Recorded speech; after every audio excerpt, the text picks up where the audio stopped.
Senate President Bukola Saraki arrives for the last plenary of the 8th Senate. The Senate is holding its valedictory session as the 8th Assembly wraps up. Scrutiny is very important. One after the other, senators speak about the past 4 years as federal lawmakers. This Senate, therefore, today is a united Senate, and all of us are of like minds. Mr. President, distinguished colleagues, I bow today as first female minority leader in the annals of history of the legislature. We started together. We were doing fine. We had issues. We had misunderstanding. But I believe that is part of the learning process. We have learned some lessons, and I hope that those lessons will move democracy forward.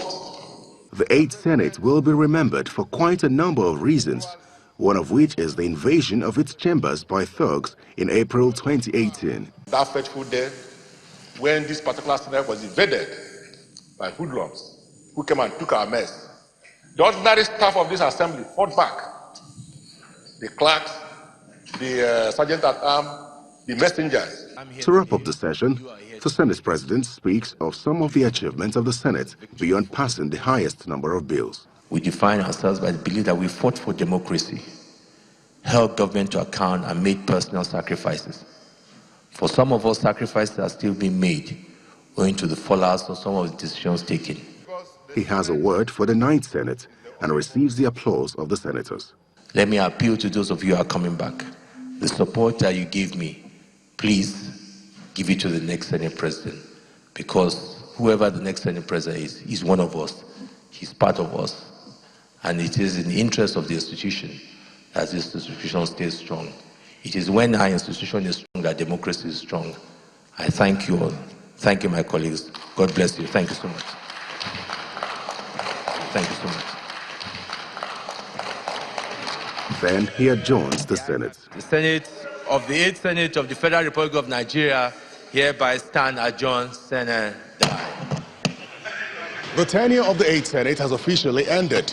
In a few days, the 9th Senate will be inaugurated, and all eyes will be on them to see whether or not they learned anything from the 8th Senate, and whether they are prepared to build on some of the successes of the 8th Senate and to exert their authority as the Parliament of the Federal Republic of Nigeria.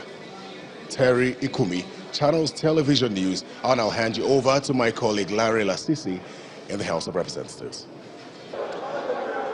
Thank you, Terry. In the House of Representatives, it was a proper event indeed.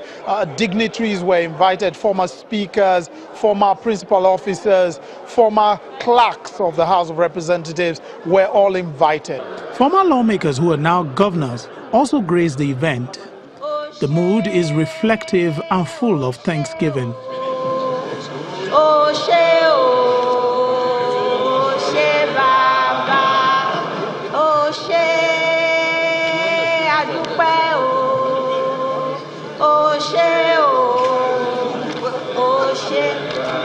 It is a time for speeches from the lawmakers. This place brings out the best in us, and it also has the capacity to bring out the worst in us. It is also a place for learning, Mr. Speaker. There is need for the executive to have respect for the rule of law, to also ensure that the three arms of government keep to their limit, and there is respect whereby we can at least forge ahead. And from former presiding officers. It's about goodwill. It's about wishing all of us well. It's about urging all of us to sustain the image, the unity, the togetherness of this house. For the incoming ones, you must give them support. No inhibition. You should not please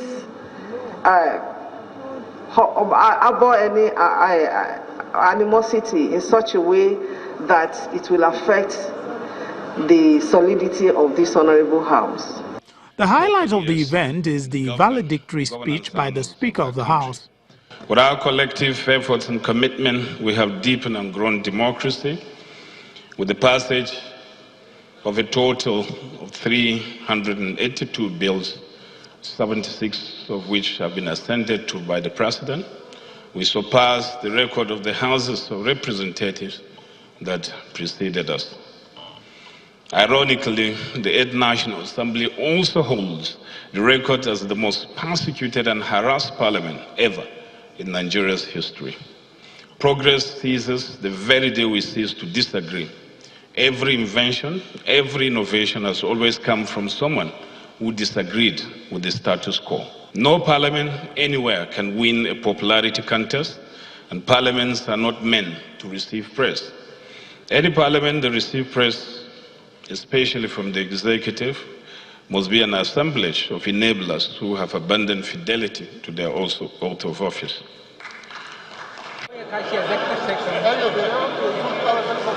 The lawmakers then have a valedictory handshake with the Speaker before leaving the chamber for the last time.